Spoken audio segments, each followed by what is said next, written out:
Assalamualaikum anak-anak yang hebat. Bagaimana kabarnya hari ini? Semoga anak-anakku dalam keadaan sehat dan selalu semangat untuk belajar. Berjumpa lagi dengan Ibu di video pembelajaran kita kali ini. Salam sehat dan salam sejahtera buat kita semua. Anak-anak yang hebat, apakah kalian masih ingat mengenai penggolongan benda menjadi benda padat, cair, gas, saat kalian di SD? Penggolongan benda ini biasa juga disebut klasifikasi. Coba Ananda perhatikan semua benda di sekitarmu.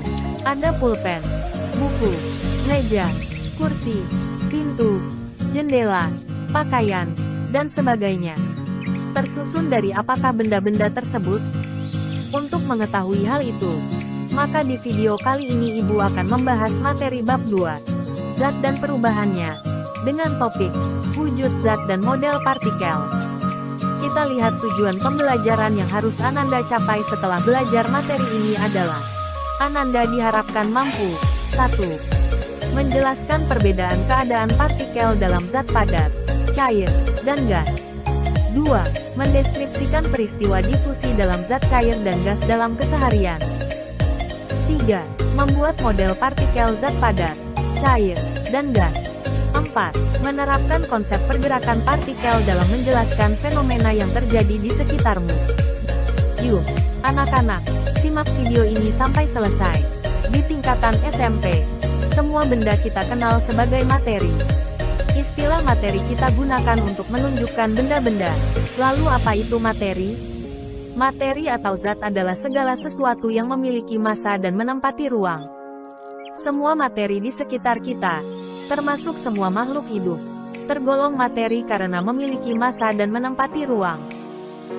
Ayo anak-anak kita lihat wujud zat. Semua benda yang ada di bumi kita tersusun dari materi. Ilmuwan menggolongkan materi berdasarkan komposisi, wujud, dan sifatnya. Berdasarkan wujudnya, materi dibedakan menjadi zat padat, zat cair, dan zat gas. Di slide ini kita lihat pengelompokan sifat materi berdasarkan wujudnya. A. Zat padat, bentuk dan volumenya selalu tetap. Contoh, beberapa jenis logam, seperti besi, emas, serta batu, meja, dan kursi. B. Zat cair, bentuk berubah sesuai wadahnya, tetapi volumenya selalu tetap. Contoh, air, minyak goreng, dan bensin. C. Zat gas, bentuk berubah sesuai wadahnya, dan volumenya juga berubah. Contoh, udara, asap, oksigen, dan karbon dioksida. Perbedaan sifat antara tiga wujud zat dapat dijelaskan melalui model partikel, seperti yang terlihat pada slide ini. Model biasanya digunakan oleh ilmuwan untuk menjelaskan mengenai sesuatu yang sangat kecil, yang tidak dapat dilihat agar dapat dipahami cara kerjanya. Sementara partikel adalah bagian terkecil yang ada dalam materi. Partikel-partikel yang ada dalam materi ini selalu bergerak dan ada tarikan antara partikel yang satu dengan partikel lainnya.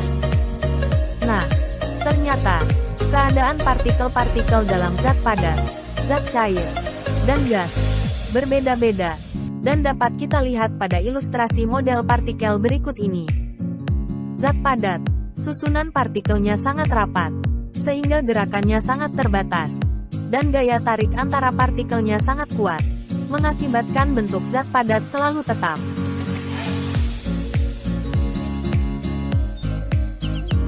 Zat cair, susunan partikelnya lebih renggang, sehingga gerakannya agak bebas, dan gaya tarik antara partikelnya agak lemah, mengakibatkan bentuk zat cair berubah sesuai dengan wadahnya.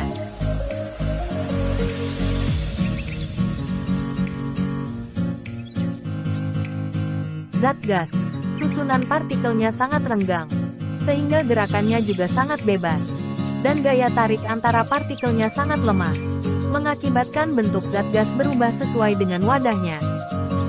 Di slide ini Ananda dapat melihat tabel perbedaan sifat zat padat, zat cair, dan gas. Kita lanjutkan dengan topik difusi. Pernahkah kalian mencium aroma masakan ibu kalian dari dalam kamar, padahal ibu kalian memasak di dapur? Atau, pernahkah kalian mencium aroma kopi dari kamar kalian, Padahal ayah kalian yang minum kopi sedang berada di ruang tamu. Aroma masakan, aroma kopi, atau bau parfum dan bau-bauan lainnya, dibawa oleh udara, yang merupakan partikel gas, untuk sampai pada indera penciuman kalian. Peristiwa inilah yang disebut difusi. Difusi adalah pergerakan partikel dari daerah yang partikelnya lebih banyak, ke tempat yang lebih sedikit sampai keadaannya seimbang.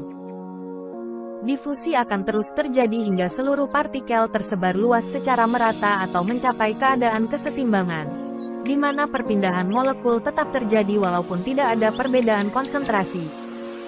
Ketika partikel saling bertumbukan di udara, maka bau menjadi menyebar karena bercampur dengan partikel lainnya. Selain terjadi pada gas atau udara, difusi juga terjadi pada zat cair, karena partikel-partikel dalam zat cair dapat bergerak. Kejadian seperti itu dapat dilihat pada gambar yang ada. Ketika suatu zat warna diteteskan ke dalam air, terlihat bagaimana keadaan air dan zat warna sebelum, saat, dan setelah difusi.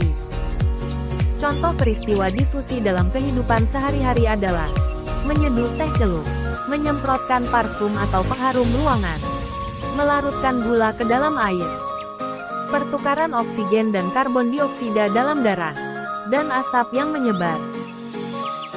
Nah anak-anak, sebagai kesimpulan materi ini, adalah 1. Materi atau zat adalah segala sesuatu yang memiliki massa dan menempati ruang. 2. Berdasarkan wujudnya, materi diklasifikasikan menjadi zat padat, zat cair, dan zat gas. 3. Sifat zat padat, bentuk dan volumenya tetap. Zat cair, bentuk berubah, volume tetap. Zat gas, bentuk dan volume berubah. 4. Difusi adalah pergerakan partikel dari daerah yang partikelnya lebih banyak ke tempat yang partikelnya lebih sedikit sampai keadaannya seimbang. Demikianlah video pembelajaran kali ini. Terima kasih sudah belajar bersama Ibu. Dan tetap semangat menjalani proses belajarmu saat ini. Karena proses itu akan mempengaruhi hasil yang akan kalian dapatkan di masa depan.